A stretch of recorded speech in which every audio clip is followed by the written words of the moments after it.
हमारी पृथ्वी पूर्णतया गोल ना होकर ध्रुवों पर कुछ चिपटी रहती है। इसकी वजह से पृथ्वी तल के भी विभिन्न स्थानों पर जी का मान भिन्न भिन्न होता है। कहीं पे ज़्यादा होता है, कहीं पे कम होता है। हर स्थान पे जी का मान बराबर नहीं होता। इसके दो कारण होते हैं, एक पृथ्वी की आकृति, पृथ्वी का शेप, दूसरा पृथ्वी का घूमना। पृथ्वी के आकृति के बारे में बताते हैं कि हमारी पृथ्वी पूर्णतया गोल ना होकर ध्रुवों पर कुछ चपटी रहती है, जिसकी वजह से पृथ्वी की त्रिज्या विषुवत रेखा पर सबसे अधिक और ध्रुवों पर सबसे कम होती है। परिणाम स्वरूप विषुवत रेखा पर जी का मान सबसे कम, जी मिनिमम कहाँ पर होता है? विषुवत रेखा पर, और जी मैक्सिमम कहाँ पे होता है? ध्रुवों पर। अगर हम विषुवत रेखा से ध्रुवों की ओर जाएं तो जी का मान बढ़ेगा। यही कारण है कि जो लोग ध्रुवों के आसपास रहते हैं उनकी नाक थोड़ा चिपटी होती है, जी का असर होता है, तो जी का मान डिफरेंट होता है। दूसरा है पृथ्वी का अपनी अक्ष पर घूमना। हमारी पृथ्वी लगातार अपने अक्ष पर घूमती रहती है। परिणाम स्वरूप पृथ्वी पर उपस्थित प्रत्येक वस्तु, प्रत्येक मनुष्य, प्रत्येक गाड़ी, प्रत्येक जानवर, हमारा घर एक वृत्ति पथ पे चलता है।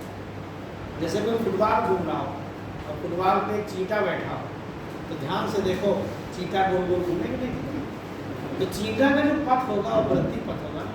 तो पृथ्वी हमारी एक फुटबॉल टाइप में हम गोल गोल घूम रही है, तो उसमें जितनी चीज़ें हैं सब वृत्ति पथ पर घूम रही है। और उस वस्तु को वृत्ति पथ पर घूमने के लिए आवश्यक अभिकेंद्र त्वरण जहाँ पर वस्तु है पृथ्वी के गुरुत्वीय त्वरण से प्राप्त होता है। इसीलिए गुरुत्वीय त्वरण का मान कम हो जाता है।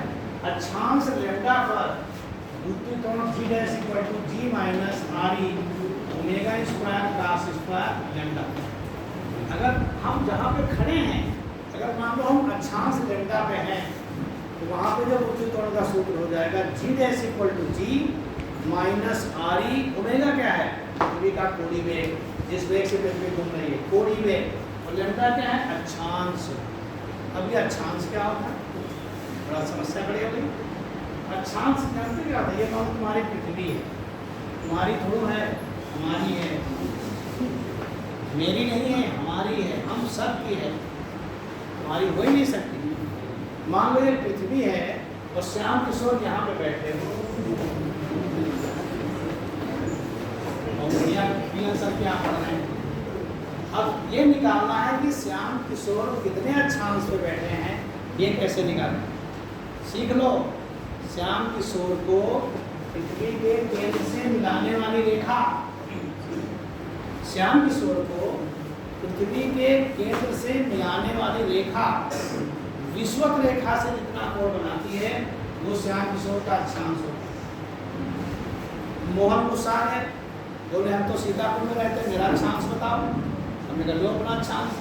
मोहन को पृथ्वी के केंद्र से मिलाने वाली रेखा विषुवत रेखा से जितना कोण बनाती है वो मोहन का अक्षांश है।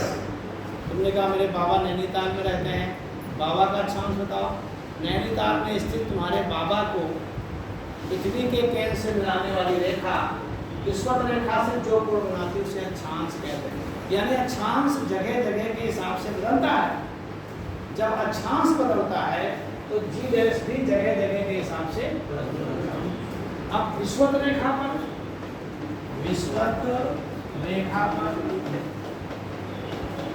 जी लैम्डा 0 हो जाता है, तो जी डैश इक्वल टू क्या होता है? G minus R E omega square cos square 0, और cos स्क्वायर क्या होता है? 1, तो G dash equal to G minus R E omega square. ये विषुवत रेखा पर है। ध्रुवों पर क्या होता है? G dash equal to G minus R E omega square cos square 90, cos square 90 क्या होता है? 0। देखा, वही आ गया। ध्रुवों पर थी सबसे अधिक और विषुवत रेखा पे सबसे कम। ध्रुवों पे घटता ही नहीं। तो देखा तुमने, पृथ्वी तल पर भी हर जगह जी बराबर नहीं होता है, विभिन्न स्थानों पर भिन्न भिन्न होता है। अब तुमसे पूछ रहे ऐसा क्यों होता है? तो इसके दो कारण हैं, पृथ्वी की आकृति और पृथ्वी का घूमना। हमारी पृथ्वी गोल नहीं होती, इसलिए त्रिज्या भिन्न भिन्न होती है, इसलिए जी बदल जाता है। सूत्र बता दो, पृथ्वी घूमती है तो G dash equal to G minus R E omega square cos square lambda. जब पृथ्वी घूमती है तो पृथ्वी पर उपस्थित प्रत्येक वस्तु एक वृत्तीय पथ पर चलती है। उसको वृत्तीय पथ पर चलने के लिए अभिकेंद्र त्वरण की आवश्यकता होती है। वो अभिकेंद्र त्वरण उस स्थान पर बुद्धि त्वरण से प्राप्त होता है। इसलिए g dash equal to g minus अभिकेंद्र त्वरण। लैम्डा का अभिकेंद्र त्वरण क्या है? r omega square plus square lambda. Lambda क्या है? अक्षांश। इससे बेहतर समझाया नहीं जा सकता। लिखाने को तो लिखाने कोई, जब तक मैं लिखाने के बाद समझाता नहीं हूँ तब तक तुम्हें फिजिक्स आती नहीं है। अभी मैं एग्जाम टाइम तुम्हारे सारे प्रूफ जो नहीं आते सब समझाऊंगा, तब तुम्हारा पक्का होगा। ऐसे में पक्का होगा नहीं। क्लियर हो गया? बंद कर दो।